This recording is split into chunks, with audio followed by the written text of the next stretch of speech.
10वीं क्लास के प्यारे विद्यार्थियों, हुण आपां अध्याय 13 सरफेस एरिया एंड वॉल्यूम नूं करन तो पहला चैप्टर नूं करन तो पहला बेटा सानूं फॉर्मूले याद करने बहुत जरूरी ने। जेकर तुहानूं फॉर्मूले चंगी तरह याद हो जाते हैं बेटा तो फिर चैप्टर बहुत औखा नहीं हैगा। 7 नंबर तुहाडे बिल्कुल फ्री दे विच होणगे। हुण मैं तुहानूं अज फॉर्मूले याद कराउण दी कोशिश करांगा।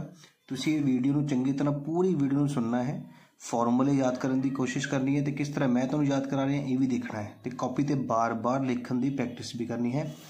सब तो पहला असी याद करांगे कनाव।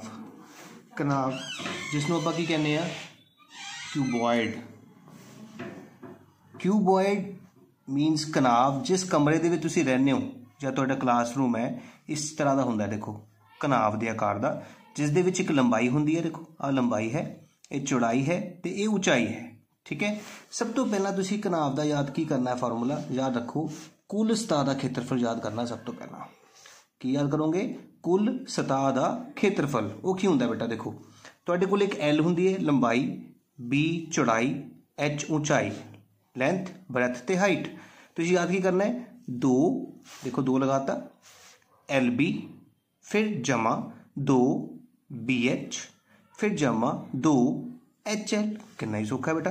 एल दे नाल बी लिखना है, फिर बी दे नाल एच लिखना है, फिर एच दे नाल एल लिख देना है। नाल 2 क्यों लगाए ने बेटा, देखो आ तुहाडे कोल जिहड़ी जमीन है ना इसका क्षेत्रफल है एल गुणा बी। ठीक है, तो छत का भी तो एल गुणा बी होएगा क्योंकि जो जिस शेप की जमीन होंगी है बेटा उसी शेप की तुहाडी छत होंगी है। इसी तरह आ दीवार देखो ये कोल बी ते एच है तो अंडरस्टूड है कि सामने वाली दीवार के कोल भी बी ते एच होएगा। इस करके 2 B H 2 L B 2 B H. तो इसी तरह बेटा आ जी दीवार है तुहाडे सामने ये हुंदा है एल ते आ जिहड़ी हैगी एच एच एल। इस करके 2 एच एल होंदे ने। तो इस करके 2 एल बी का मतलब हुंदा है फर्श ते छत। याद रखना है एल बी की हुंदी है छत ते फर्श हुंदी है।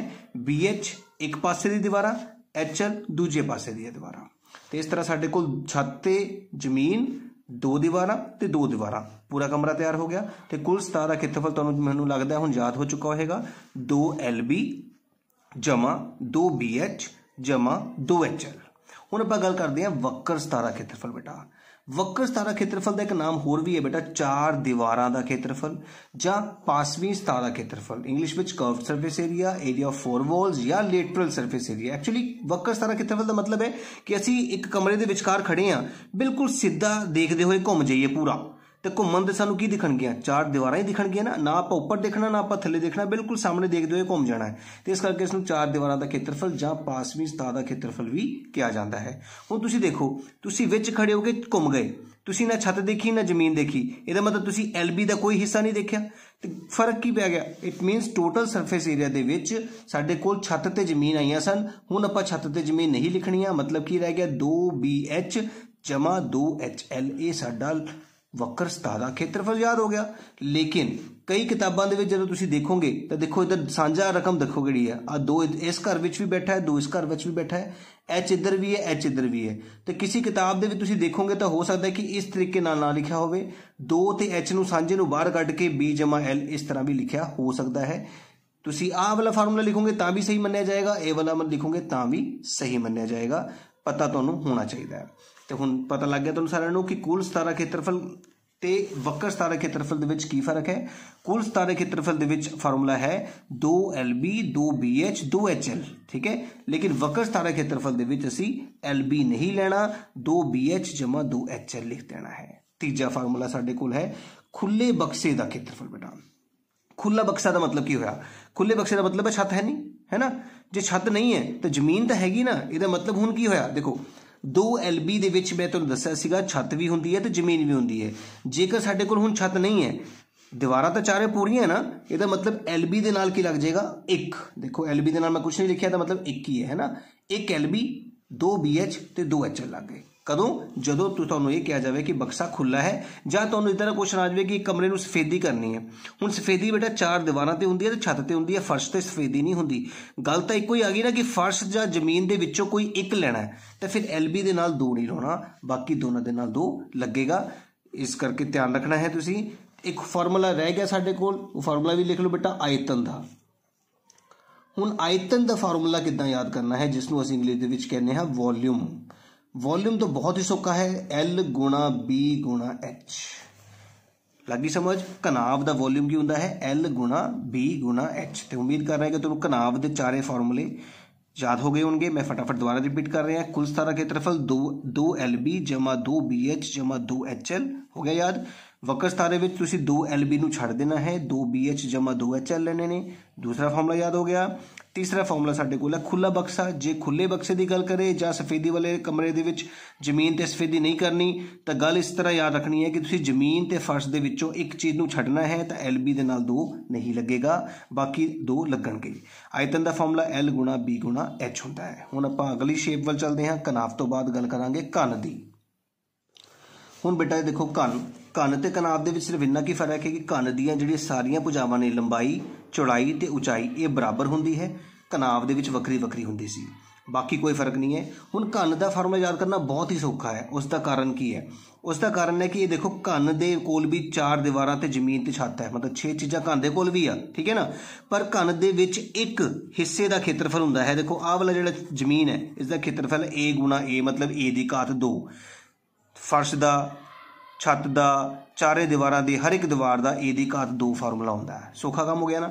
हुण तुसीं जे कुल सतह के क्षेत्रफल की गल करिए, कुल सतह के क्षेत्रफल दे विच की हुंदा है 4 दीवारां छत ते जमीन सारा कुछ आंदा है, मतलब 6 के 6 हिस्से आ गए। तो जे एक दीवार का क्षेत्रफल A की 2 है तो 6 दीवारां का की होएगा 6 A की 2।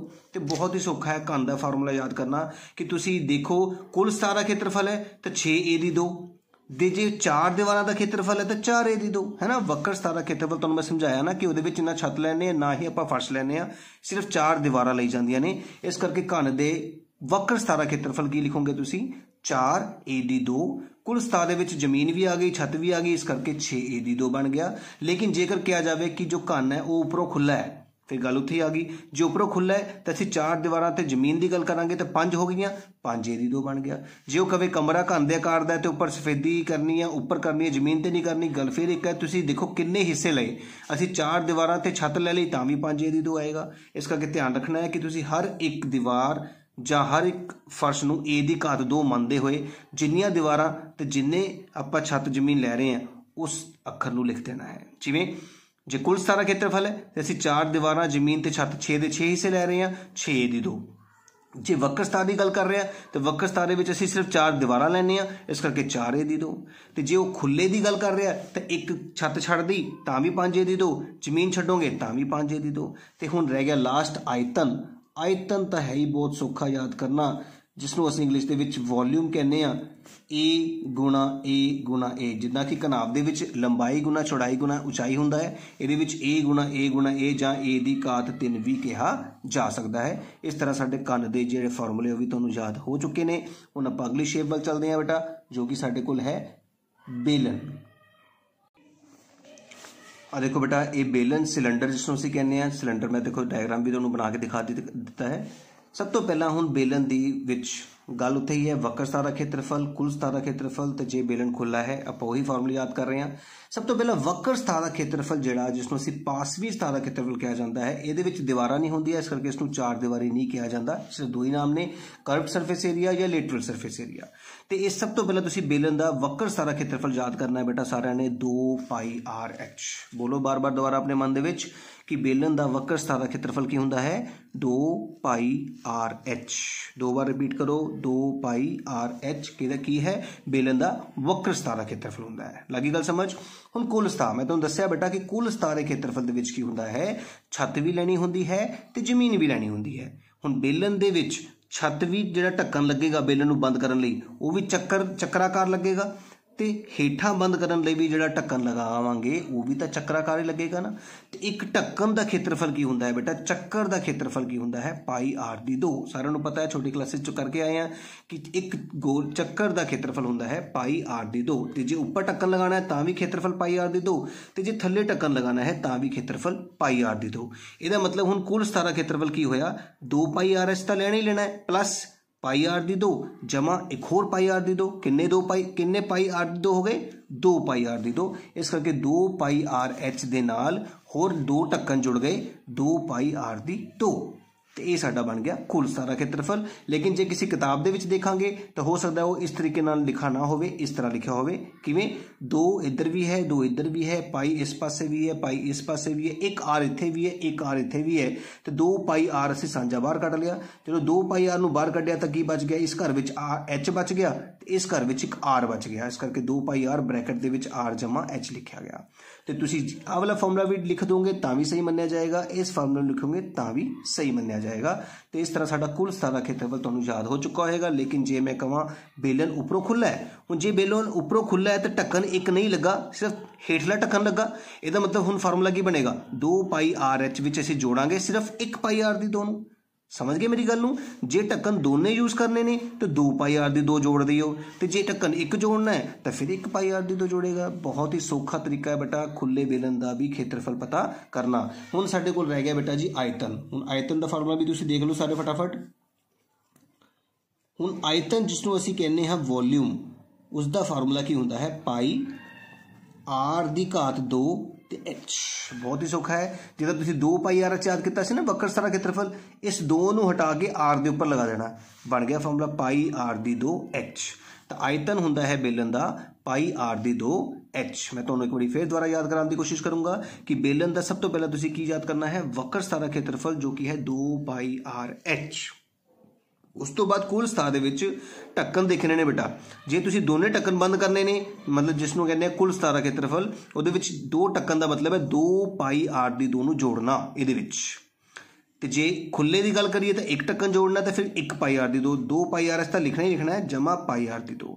वॉल्यूम हो गया पाई आर दी 2 एच। इस तरह साडा वेलन के सारे फॉर्मूले भी तुसीं याद कर लेने। हुण आपां करांगे अगली शेप वल चलांगे जिसका नाम है शंकु। हुण बेटा असीं शंकु के फार्मूले जिसनों असीं इंग्लिश विच कोण बोलते हैं उहदे भी वक्र सतह का खेत्रफल ते पासवी सतह का खेत्रफल जिसनों असीं कर्व्ड या लेटरल सरफेस एरिया बोलते हैं।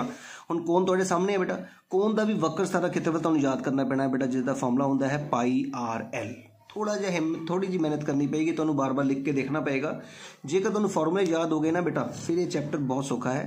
मैं अपनी लाइव वीडियो जिहड़ी मैं फरवरी विच लै रहा 1 फरवरी नूं, उहदे विच तुहानूं सारी चीज़ां समझाऊंगा दोबारा। पाई आर एल बेटा साडा वक्र सतह का खेत्रफल है, याद हो गया होगा अपन हुण दोबारा एक बार फिर दोबारा याद करके तुसीं लिखना है। कुल सतह का खेत्रफल देखो हुण पाई आर एल तो वक्र सतह का खेत्रफल हो गया, लेकिन हुण कोण नूं बंद करन लई थल्ले हेठले सिरे ते एक ढक्कन चाहिदा है, तो वह ढक्कन भी गोलाकार मतलब चक्राकार है, जिसका फार्मूला तुहानूं याद कराता है बेलन दे विच। बेलनाकार फार्मूले दे विच पाई आर दी 2। इसदा मतलब हुण कुल सतह का खेत्रफल की बनेगा पाई आर एल जमा पाई आर दी 2, क्योंकि इत्थे इक्को ही ढक्कन है। ठीक है ना। हुण कई बुक्स के विच इदा फार्मूला नहीं मिलेगा, क्यों? क्योंकि इत्थे पाई और आर साझा है, असीं पाई और आर साझा बाहर कढ लिया, इस घर विच बचिया एल, इस घर विच बचिया आर, इस करके पाई आर आर जमा एल लिख लो, एल जमा आर लिख लो, गल इक्को ही है। तो इस तरह दोनों ही फार्मूले सही मन्ने जाणगे। तीजा तिरछी ऊंचाई बेटा, ये खुले की गल नहीं होंगी, 2 ही गल्लां होंदियां, या तो वक्र सतह का खेत्रफल या कुल सतह का खेत्रफल। तिरछी ऊंचाई बेटा आ जी एल है ना, इसनों कहने तिरछी ऊंचाई, जिहड़ा आ एच है इनू कल्ली ऊंचाई बोलते हैं। याद रखो जे कल्ला ऊंचाई लिखिया तो वह एच है, जे तिरछी ऊंचाई लिखिया तो वह एल है। तो तिरछी ऊंचाई पता करने का फार्मूला साडे कोल की हुंदा है एल दी घात 2 हाइपोटेन्यूज पाइथागोरस थ्योरम लगाइए बेटा, एल दी घात 2 बराबर है एच दी घात 2 जमा आर दी घात 2। एक घात 2 जो उधर जाती है तो वर्गमूल बन जाता है। इस तरह एल का फार्मूला हो गया वर्गमूल आर दी 2 जमा एच दी 2। तो हुण रह गया साडे कोल आयतन बेटा। तो आयतन जिसनों असीं वॉल्यूम बोलते हैं उसका फार्मूला होंदा है 1/3 पाई आर दी 2 एच। इनू याद करने का सौखा तरीका तुहानूं दस दिंदे आ। कोण जो हुंदा है ना बेटा वो बेलन का 1/3 हिस्सा होंदा है। हुण तुसीं बेलन का आयतन हुणे याद करके आए हो बेटा, तुहानूं याद कराया सी ना पाई आर दी 2 एच। तो याद रख लो आयतन जो कोण का लिखना है तो 1/3 पाउणी है, बाकी आयतन तो बेलन का ही लिखिया आपां 1/3 पाई आर दी 2 एच। इस तरह से शंकु के भी बेटा फॉर्मूले याद कर लेने। वक्र सतह का खेत्रफल दोबारा याद कर लो, वक्र सतह का खेत्रफल है पाई आर एल। कुल सतह दे विच पाई आर एल दे विच असीं एक ढक्कन जोड़िया पाई आर दी 2। एल कड्ढण का फार्मूला वर्गमूल दे विच आर दी 2 जमा एच दी 2 होंदा है। तो वॉल्यूम होंदा है बेलन के वॉल्यूम का 1/3 हिस्सा, इसलिए 1/3 पाई आर दी 2 एच। हुण अपना शंकु के फार्मूले भी याद हो गए ने। हुण असीं करना है गोले के फार्मूले याद बेटा। गोला स्फेयर बोलते हैं जिसनों आपां। गोले दे विच बेटा 2 ही फार्मूले होंदे ने, कोई वक्र नहीं कोई कुल नहीं, सिर्फ सतह का खेत्रफल होंदा है जो होंदा है 4 पाई आर दी 2 याद रखना है। गोले ਦੇ ਵਿੱਚ ਖੇਤਰਫਲ ਦਾ ਇੱਕੋ ਹੀ ਫਾਰਮੂਲਾ ਹੈ ਜੋ ਹੈ 4 ਪਾਈ आर दी 2, ਹੋਰ ਕੋਈ ਫਾਰਮੂਲਾ ਨਹੀਂ ਹੈ। ਆਇਤਨ ਦਾ ਫਾਰਮੂਲਾ ਬੇਟਾ ਗੋਲੇ ਦਾ ਹੈ 4/3 ਪਾਈ आर ਦੀ ਘਾਤ 3। ਇਸ ਗੱਲ ਦਾ ਯਾਦ ਰੱਖਣਾ ਹੈ ਕਿ ਗੋਲੇ ਵਿੱਚ ਉਚਾਈ ਨਹੀਂ ਹੁੰਦੀ, ਗੋਲੇ ਦੇ ਕੋਲ ਸਿਰਫ r ਹੁੰਦਾ ਹੈ। ਇਸ ਕਰਕੇ ਇੱਥੇ r ਦੇ ਉੱਪਰ ਘਾਤ 2 ਨਹੀਂ ਪਾਉਣੀ, 3 ਪਾਉਣੀ ਹੈ ਤੇ h ਨਹੀਂ ਲਗਾਉਣਾ ਹੈ ਬੇਟਾ। ਇਸ ਗੱਲ ਦਾ ਬਹੁਤ ਬੱਚੇ ਗਲਤੀ ਕਰਦੇ ਨੇ। 4/3 ਪਾਈ r ਦੀ ਘਾਤ 3 ਹੈ, h ਨਹੀਂ ਹੁੰਦਾ ਬੇਟਾ ਗੋਲੇ ਦੇ ਕੋਲ। ਬਾਰ-ਬਾਰ ਬੋਲ ਰਿਹਾ ਹੈ, ਗੋਲੇ ਦੇ ਸਿਰਫ 2 ਹੀ ਫਾਰਮੂਲੇ ਹੈ, ਖੇਤਰਫਲ ਦਾ 4 ਪਾਈ r ਦੀ 2 ਤੇ ਆਇਤਨ ਦਾ 4/3 ਪਾਈ r ਦੀ ਘਾਤ 3। ਤੇ ਇਸੇ ਤਰ੍ਹਾਂ ਬੇਟਾ ਹੁਣ ਅਰਧ ਗੋਲੇ ਦੀ ਗੱਲ ਕਰਦੇ ਹਾਂ ਆਪਾਂ। ਅਰਧ ਗੋਲਾ ਬੇਟਾ ਗੋਲੇ ਨੂੰ ਜਦੋਂ ਅੱਧਾ ਵਿੱਚੋਂ ਕੱਟ ਦਿੰਦੇ ਹਾਂ ਤੇ ਸਾਨੂੰ ਅਰਧ ਗੋਲਾ ਮਿਲਦਾ ਹੈ। ਅਰਧ ਗੋਲੇ ਦੇ ਕੋਲ ਵੀ ਬੇਟਾ r ਹੀ ਹੁੰਦਾ ਹੈ। ਇਸ ਕਰਕੇ ਅਰਧ ਗੋਲੇ ਕੋਲ ਵਕਰ ਸਤਹ ਤੇ ਕੁਲ ਸਤਹ ਹੁੰਦਾ ਹੈ, ਕਿਉਂਕਿ ਜਦੋਂ ਗੋਲੇ ਨੂੰ ਕੱਟਦੇ ਹਾਂ ਤੇ ਗੋਲੇ ਦੇ ਨੂੰ ਬੰਦ ਕਰਨ ਲਈ ਢੱਕਣ ਦੀ ਲੋੜ ਹੁੰਦੀ ਹੈ ਨਾ ਗੋਲੇ ਨੂੰ। ਜਿੱਦਾਂ ਆਪਾਂ ਆਪਣੇ ਕੋਲ ਡੋਂਗੇ ਹੁੰਦੇ ਨੇ, ਡੋਂਗੇ ਵੀ ਤਾਂ ਖਾਲੀ ਹੈ, ਉਸ ਤੋਂ ਬਾਅਦ ਢੱਕਣ ਲੱਗਦਾ ਹੈ ਨਾ। ਇਸ ਕਰਕੇ ਵਕਰ ਸਤਹ ਦਾ ਖੇਤਰਫਲ ਜੋ ਹੁੰਦਾ ਹੈ ਉਹ ਗੋਲੇ ਦਾ ਖੇਤਰਫਲ ਅਸੀਂ ਯਾਦ ਕੀਤਾ ਹੈ 4 ਪਾਈ r ਦੀ 2 ਤੇ ਅੱਧੇ ਗੋਲੇ ਦਾ ਰਹਿ ਜਾਏਗਾ 2 ਪਾਈ r ਦੀ 2। ਅੱਧਾ ਹੋ ਗਿਆ ਨਾ ਗੋਲਾ। ਜੇ ਪਹਿਲਾਂ 4 ਪਾਈ r ਦੀ 2 ਯਾਦ ਕੀਤਾ ਤਾਂ ਹੁਣ ਕਿੰਨਾ ਹੋ ਗਿਆ 2 ਪਾਈ r ਦੀ 2। ਲੇਕਿਨ ਕੁੱਲ ਸਤਹ ਦਾ ਖੇਤਰਫਲ ਯਾਦ ਕਰਨ ਲਈ ਅਸੀਂ ਕੀ ਕੀਤਾ, ਦੇਖੋ ਇਹਦਾ ਫਾਰਮੂਲਾ ਤਾਂ 2 ਪਾਈ r ਦੀ 2 ਅਸੀਂ ਯਾਦ ਕਰ ਲਿਆ, ਲੇਕਿਨ ਜਿਹੜਾ ਆਪਾਂ ਢੱਕਣ ਲਗਾਉਣਾ ਹੁਣ ਉਹਦਾ ਫਾਰਮੂਲਾ ਕੀ ਹੁੰਦਾ ਹੈ ਪਾਈ r ਦੀ 2। ਢੱਕਣ ਦਾ ਫਾਰਮੂਲਾ ਯਾਦ ਕਰਾਇਆ ਤੁਹਾਨੂੰ ਪਾਈ r ਦੀ 2 ਤੇ 2 ਪਾਈ r ਦੀ 2 ਤੇ ਇੱਕ ਹੋਰ ਪਾਈ r ਦੀ 2 ਕਿੰਨੇ ਹੋ ਗਏ 3 ਪਾਈ r ਦੀ 2। ਇਸ ਕਰਕੇ ਅਰਧ ਗੋਲੇ ਦੇ ਵਿੱਚ ਵਕਰ ਸਤਹ ਦਾ ਖੇਤਰਫਲ 2 ਪਾਈ r ਦੀ 2, ਕੁੱਲ ਸਤਹ ਦਾ ਖੇਤਰਫਲ 3 ਪਾਈ r ਦੀ 2। ਇਸ ਕਰਕੇ ਹੋਇਆ ਕਿਉਂਕਿ ਇੱਕ ਢੱਕਣ ਐਡ ਹੋ ਗਿਆ। ਆਇਤਨ ਪਹਿਲਾਂ ਸੀ ਗੋਲੇ ਦਾ 4/3, ਹੁਣ ਕਰ ਦਿਓ ਅੱਧਾ 2/3 ਪਾਈ r ਦੀ 3। ਅਰਧ ਗੋਲੇ ਕੋਲ ਵੀ ਉਚਾਈ ਨਹੀਂ ਹੁੰਦੀ ਬੇਟਾ, ਇਸ ਕਰਕੇ ਧਿਆਨ ਰੱਖਣਾ ਹੈ 2/3 ਪਾਈ r ਦੀ 3 ਸਾਡਾ ਫਾਰਮੂਲਾ ਹੋਏਗਾ ਅਰਧ ਗੋਲੇ ਦਾ। ਤੇ ਇਸ ਤਰ੍ਹਾਂ ਬੇਟਾ ਸਾਰੇ ਫਾਰਮੂਲੇ ਅਸੀਂ ਯਾਦ ਕਰ ਲਏ ਨੇ। ਜੇਕਰ ਇਹ ਸਾਰੇ ਫਾਰਮੂਲੇ ਤੁਸੀਂ ਚੰਗੀ ਤਰ੍ਹਾਂ ਯਾਦ ਕਰ ਲੈਂਦੇ ਹੋ ਤਾਂ ਤੁਹਾਨੂੰ ਇਹ ਚੈਪਟਰ ਬਹੁਤ ਈਜ਼ੀ ਲੱਗੇਗਾ। ਜੇਕਰ ਮੇਰੀ ਵੀਡੀਓ ਵਧੀਆ ਲੱਗੀ ਹੋਵੇ ਤਾਂ ਜ਼ਰੂਰ ਉਸਨੂੰ ਲਾਈਕ ਕਰਿਓ, ਜ਼ਰੂਰ ਕਮੈਂਟ ਕਰਦੇ ਰਿਹਾ ਕਰੋ।